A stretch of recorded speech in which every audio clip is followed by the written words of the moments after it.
Fala galerinha, belezinha? Todos estão bem? Espero que sim. Tempos de pandemia, tempos de mais cuidado, tempos de ficarmos em casa, mas também tempos de estudarmos. Ok? Não podemos deixar de lado os nossos estudos, a nossa rotina. Por isso, pegue logo lá seu livro didático, pegue o seu caderno e se prepara, porque nós vamos ter uma aulinha agora sobre a crise do século XIV.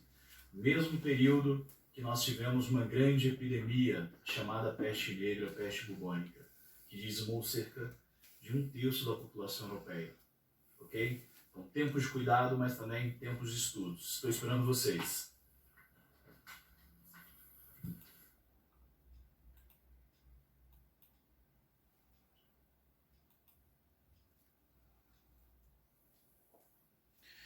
Vamos lá, galera. Na última aula, nós revisamos aquele longo período que nós chamamos de Idade Média, onde nós destacamos, sobretudo, o feudalismo, aquele sistema social, político, econômico, cultural que vai marcar tanto a Alta Idade Média quanto a Baixa Idade Média.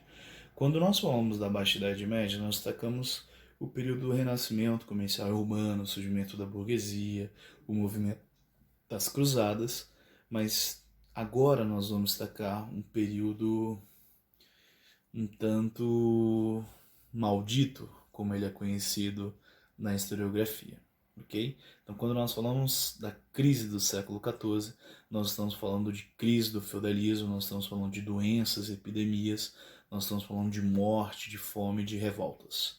Não é à toa que o século XIV ele é conhecido como o maldito século. E esta imagem, né, representa muito bem o que marcou ao longo do século XIV, ok? Um século marcado por mortes de diferentes origens, como nós veremos agora, ok? Bem, então quando nós falamos do século XIV, galera, durante muito tempo, ao longo da Idade Média, as pessoas realmente acreditavam no Apocalipse, uma vez que os 4 cavaleiros do Apocalipse estavam presentes, isto é, a peste, a guerra, a fome e mortes. Então, por meio dessa imagem, né, do triunfo da morte, como ela é intitulada pelo seu pintor, a gente vê um cenário europeu de caos. Você tem nitidamente muitos conflitos, guerras, fogo, e você tem ao mesmo tempo mortes e mortes e mortes. Diversas pessoas aí mortas, você tem animais famintos, né? Animais ali nos corpos humanos tentando sobreviver, mas magrinhos, né? Provavelmente querendo destacar a própria fome, que também vai marcar esse período. Percebam, portanto, em alguns destaques que nós temos nessa imagem, alguns esqueletos representantes dessa morte, ok? Então, quando nós falamos do triunfo da morte, é de fato um período em que as pessoas perdem certas crenças, certos valores, é um momento de grande pessimismo, ok? Mas ao mesmo tempo, nesse caos, qual era a forma que as pessoas encontravam para se salvar? Lembre-se, a religião, ok? Ainda assim é um momento de fortalecimento da própria Igreja Católica. Bem, quais são os fatores da crise do século XIV que nós podemos destacar? Daí eu vou destacar esses 3 fatores aí, ok? Crise agrária, a crise econômica e a crise social. Bem, frente a uma instabilidade climática, a uma grande queda na produção agrícola, consequentemente vai faltar recursos, vai faltar alimentos, isso vai agravar a fome. Se as pessoas passam fome, elas morrem. Lembre-se que a gente está falando da Idade Média, um período em que as pessoas tinham muito medo de morrer de fome, ok? O medo de morrer de fome era um dos maiores medos que as pessoas tinham. Só perdia para o medo de ir para o inferno. Não se esqueçam disso, ok? Por isso que a agricultura era a base da economia feudal. Bem, então nesse contexto de queda da produção agrícola, você tem um aumento dos preços dos alimentos, né, o que hoje nós chamamos de inflação e sabemos muito bem o que é isso. Né? Se você tem cada vez mais fome e no contexto de queda da produção agrícola, uma vez que você diminui a oferta de seus alimentos, o valor do produto vai aumentar. Se as pessoas já não estavam tendo acesso antes com o preço do produto mais baixo, quem dirá com o preço do produto mais elevado. Então a gente vai ter o agravamento dessa crise agrária, a gente vai ter o agravamento dessa crise econômica, gerando cada vez mais miséria, ok? E em situação de miséria, de fome, nós temos uma crise social, nós temos um grande caos. Por quê? Nesse mesmo período nós teremos uma série de epidemias, de doenças, né, como nós veremos a famosa peste negra, por exemplo. Frente a uma falta de higiene dessas cidades, nós temos a famosa Guerra dos 100 Anos também, um conflito entre a França e a Inglaterra, a baixa taxa de natalidade, aquele crescimento demográfico vai ter um certo recuo e ao mesmo tempo você tem um aumento significativo, exponencial da mortalidade, ok? Além das revoltas camponesas que nós vamos destacar. Agora nós veremos como que essa crise do século XIV vai representar a decadência do feudalismo, vai representar a crise do sistema feudal. Então, quando nós falamos da crise do século XIV, nós precisamos entendê-la dentro de um contexto em que as contradições entre o campo, aquele campo arcaico de onde, né, nós garantimos a nossa sobrevivência por meio da agricultura, ele começa a se contrapor a uma cidade cada vez mais moderna, mas ao mesmo tempo com os problemas de higiene e alimentação, por exemplo. Né? Uma cidade caracterizada sobretudo pelo comércio, não se esqueçam disso.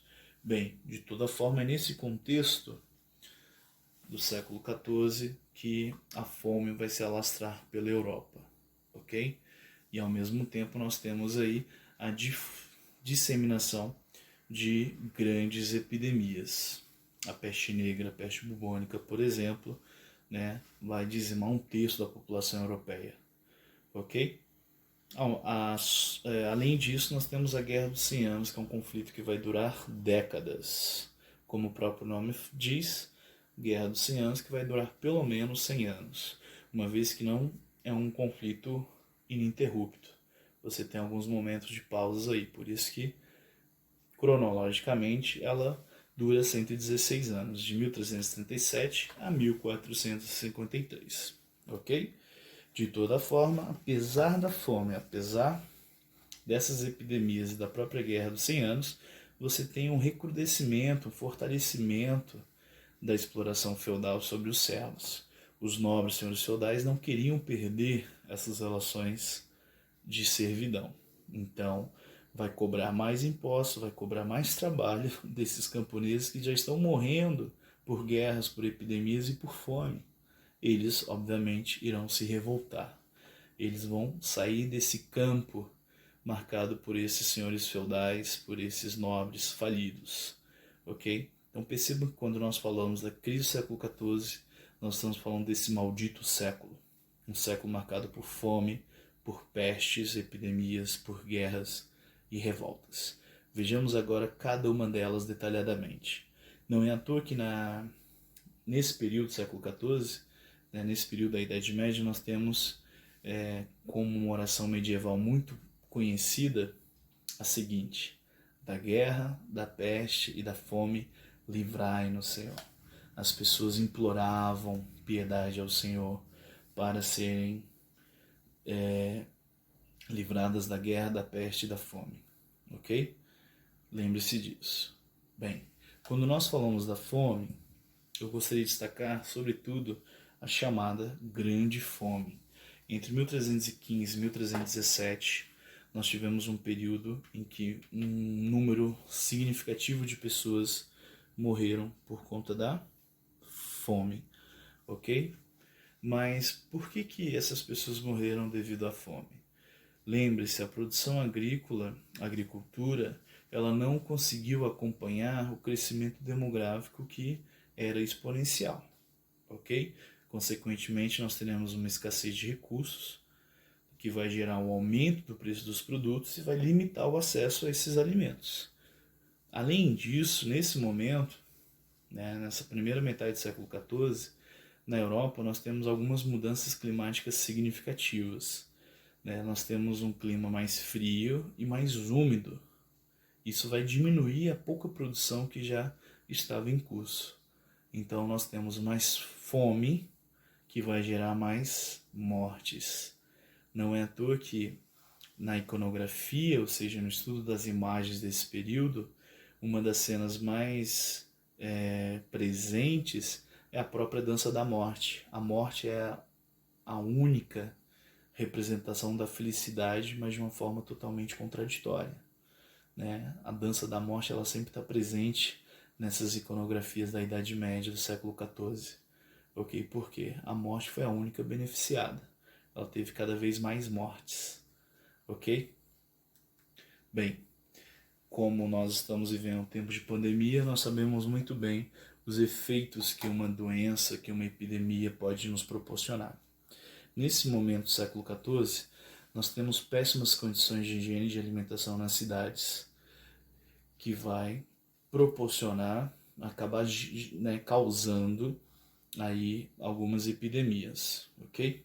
Então, quando nós falamos de algumas doenças, nós temos aí a chamada peste pneumônica, peste septicêmica e bubônica, como parte de um certo desenvolvimento da mesma doença, uma certa evolução, ok?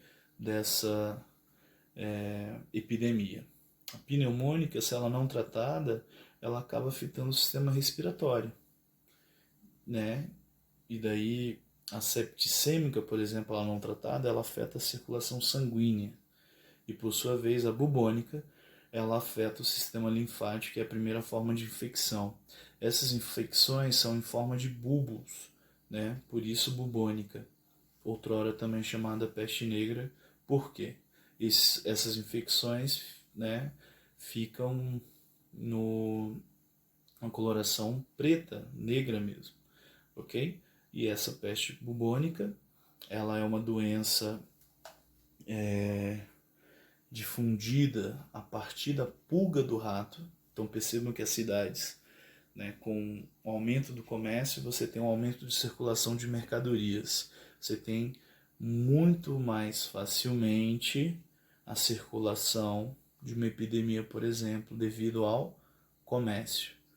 Então, se no século XIV nós estamos falando de uma pandemia, de uma epidemia que muito rapidamente dizimou um terço da população europeia, quem dirá hoje, né, quando nós pensarmos no coronavírus, por exemplo, frente a um mundo cada vez mais interligado, não é mesmo? O poder destrutivo dessa arma biológica é surreal. Então, realmente, cuidemos-nos, ok? Fiquemos em casa, lavemos as nossas mãos sempre. Belezinha, galera? Bem, e quais foram os impactos dessa peste negra, dessa peste bubônica? Bem, nós temos muitas mortes. Como eu falei, um terço da população europeia, pelo menos, foi dizimada por conta dessas epidemias. Consequentemente, nós temos um declínio econômico. Mais morte significa menos produção. Menos produção significa menos impostos recebidos. Então você vai ter uma menos produção agrícola, menos alimentos, consequentemente menos comércio. As atividades comerciais sofrem com a perda de pessoas e de alimentos. Consequentemente, nós temos uma taxa de mortalidade muito alta, nós não temos mão de obra no campo. Então nós temos menos alimentos disponíveis, mais fome, consequentemente mais mortes. Percebam que é um ciclo vicioso, ok? Devido à peste negra, até a Guerra dos 100 Anos, esse conflito entre a França e a Inglaterra que durou 100 anos, né, porque não foi ininterrupta, nós tivemos algumas tréguas, algumas pausas. Até essa guerra, esse conflito tão duradouro, teve que parar frente à peste negra. ok? Como nós estamos vendo aí, o mundo parou por conta do coronavírus. Naquele momento, o mundo parou por conta da peste negra, beleza? E teve um impacto social no século XIV, né, que muitas vezes nós não destacamos. O massacre e o lixamento de diversos judeus. Muitas vezes os judeus eram culpabilizados por serem os responsáveis pela difusão, pela disseminação dessa doença.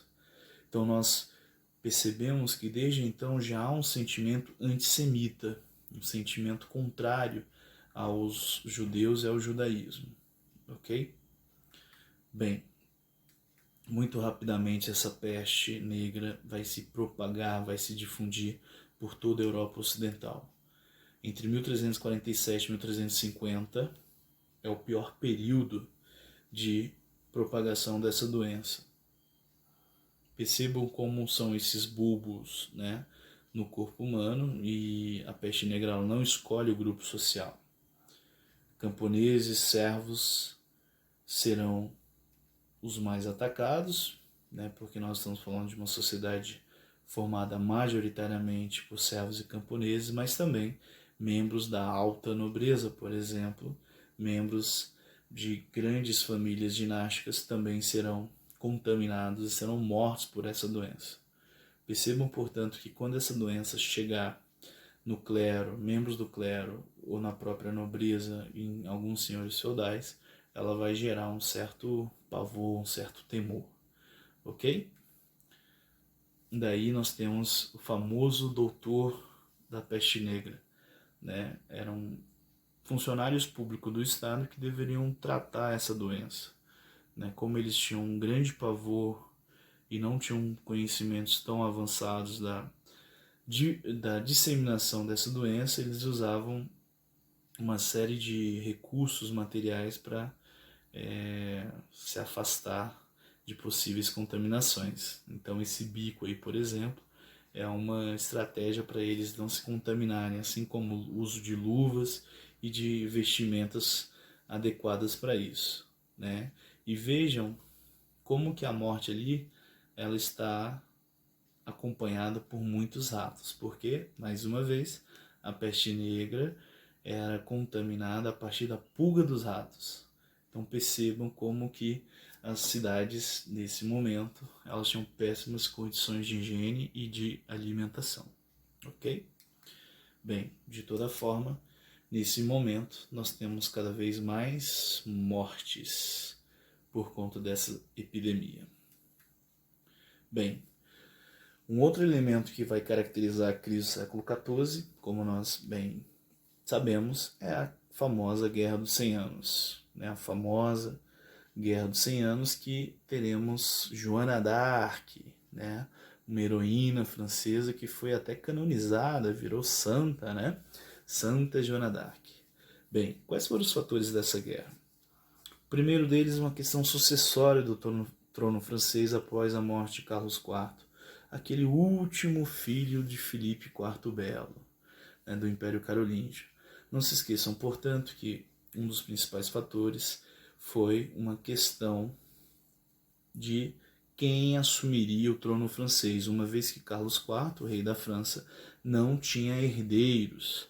Nós estamos falando de um período que a consanguinidade era determinante na sociedade, ok? Então, se você fosse filho do rei, você assumiria o poder. No entanto, nesse momento, Carlos IV não tinha herdeiros. Então, quem deveria assumir? O parente mais próximo. Logo, o Eduardo III, que era sobrinho de Carlos IV, ele era rei da Inglaterra, ele vai reivindicar o trono francês. Por outro lado, Philippe de Valois, um conde nobre francês, ele não vai jamais permitir a posse, a legitimidade de um rei inglês para a França. Ok? Então, Philippe de Valois ele vai lutar contra Eduardo III para ser aceito como rei da França legítimo, o que vai conseguir se tornando o rei Filipe VI da França, ok? De toda forma, a gente vê então que há uma grande rivalidade entre os reis da França e da Inglaterra, mas qual outro motivo, galera? Além de ser um conflito pela sucessão do poder na França, nós também temos interesses materiais. E daí eu lembro, né, uma perguntinha que o meu professor orientador da UNB sempre faz. Qual é a parte mais sensível do corpo humano? Nunca se esqueçam, o bolso.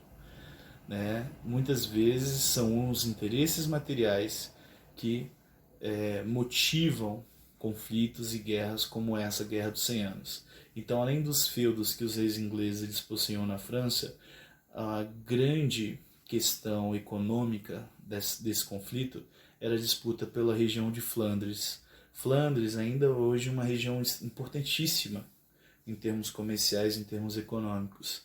Essa região da Bélgica era uma região produtora de tecidos e de lã.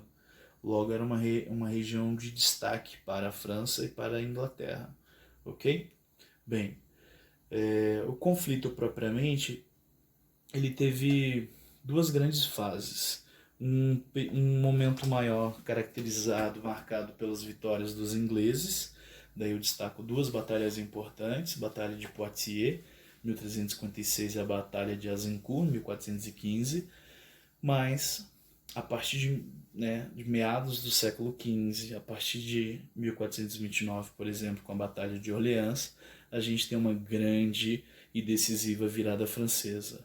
Em grande medida, graças à vitória das forças francesas lideradas por uma jovem camponesa de 18, 19 anos chamada Joana d'Arc. Joana d'Arc, além do misticismo, né, de toda uma crença em que ela falava com pessoas santificadas, com anjos, e vai ter um papel decisivo na Guerra dos 100 Anos, em termos militares. Ela vai ser crucial para fortalecer, para fazer com que as pessoas lutem em defesa da França, para que as pessoas lutem em defesa do seu rei, em defesa do seu reino. Então, na famosa Batalha de Castillon, em 1453, que bota fim à Guerra dos 100 Anos, a gente tem já ali, a partir dessas últimas batalhas lideradas por Joana d'Arc, um grande nacionalismo francês, ok?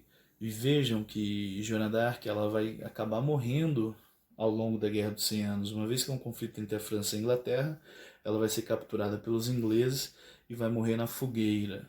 Né? Tempos de mortes em fogueiras, principalmente aqueles que se levantavam contra a Igreja Católica, por exemplo, sempre tinham esse fim trágico de morrer na fogueira, ok? De toda forma, Joana d'Arc se consagra como uma grande heroína dos franceses e hoje é considerada Santa Joana d'Arc. Beleza? De toda forma, quais foram as consequências da Guerra dos 100 Anos, galerinha? Vamos lá. Nós podemos destacar uma reviravolta, né? A vitória final da França, embora alguns historiadores considerem um empate técnico. Né? Alguns comparam a partida do futebol, em que os franceses empataram nos 47 do segundo tempo, já nos acréscimos. De toda forma, ocorre na França a consolidação do poder monárquico, enquanto que na Inglaterra nós temos uma série de conflitos, como a famosa Guerra das Duas Rosas, okay? Uma disputa entre duas casas dinásticas pelo trono da Inglaterra. Além disso, nós temos aí o fortalecimento, né, dos reis e, ao mesmo tempo, o enfraquecimento da nobreza. Com isso, a gente tem a formação de exércitos profissionais no lugar de cavaleiros medievais. Percebam, portanto, como que aquelas relações suzerania e vassalagem vão se deteriorando, vão se desfazendo. E, frente a isso, nós temos o fortalecimento dessas monarquias europeias. A França é um exemplo, assim como em Portugal e Espanha nós teremos também, ao longo do século XIV e XV, né, a formação dessa monarquia nacional. Ok? Bem, uma outra característica importante da Guerra dos 100 Anos é que esse conflito gerou novas técnicas de guerra, desde arqueiros, infantaria e artilharia, assim como o uso de armas de fogo. Não nos esqueçamos que é na Guerra dos 100 Anos que a gente tem a utilização de canhões, ok? Essa imagem retrata bem o conflito da Guerra dos 100 Anos, a famosa Batalha de Crécy. Belezinha? Bem, um outro aspecto importante dessas crises do sistema feudal foram as rebeliões camponesas. Frente a esse cenário de epidemias, de fome, de guerras, nós temos cada vez mais mortes. Se nós temos mais mortes, nós temos menos mão de obra, nós temos menos produção agrícola. Nós temos cada vez mais fome e mais mortes. Percebam que é um ciclo vicioso. Ainda assim, os senhores feudais, que são nobres, eles querem mais trabalho, eles querem mais impostos, eles querem um controle cada vez maior, eles passam a exigir cada vez mais dos seus servos e camponeses. No entanto, os servos e camponeses são as principais vítimas. Estão morrendo por conta da fome, são os principais atingidos pelas epidemias. Eles morrem por conta das guerras também, como a Guerra dos 100 Anos, por exemplo. Então eles começam a se rebelar. Os servos e camponeses, né, gritam, chega, chega, chega, chega. Eles começam a se revoltar contra essas relações com os nobres. Okay? Na França nós temos as famosas Jacqueries. Né? Jacqueries, ao longo do ano de 1358, na verdade foi uma série de revoltas, uma série de rebeliões camponesas, e são chamadas de Jacqueries porque na França, nesse momento, nós tínhamos uma expressão, Jacques Bonhomme, para se referir a essas pessoas simples, a essas pessoas comuns. Uma tradução grosseira seria o Jacques Bonhomme, um Zé Ninguém, ok? Uma pessoa sem nenhuma importância, ok? Já na Inglaterra nós temos a famosa revolta de Wat Tyler, de 1381. Percebam que a Guerra dos 100 Anos ela vai ser paralisada frente a essas revoltas camponesas, uma vez que era preciso você, né, estar forte internamente para enfrentar um inimigo externo, no caso os franceses e os ingleses, beleza? Mais uma vez, galera, a terceira lei de Newton, nunca se esqueçam disso. Toda ação gera uma reação. De imediato, os camponeses sofrerão essa reação dos nobres, ok? A nobreza europeia vai reagir e vai ser um massacre total. Mas apesar da vitória dos nobres e apesar dos massacres, aquela relação de servidão estabelecida entre o nobre e esses servos e camponeses já não tinha a mesma importância que teve na Alta Idade Média. Percebam, portanto, que é um momento de fortalecimento dos reis. É um momento de fortalecimento, né, dessas monarquias europeias, consequentemente dos seus exércitos nacionais. Você já não precisaria mais de um nobre para te proteger. Agora você tem um rei e esse rei ele tem um exército nacional. Percebam, portanto, que todos esses elementos estão interligados e vão agregar naquela crise do sistema feudal, ok?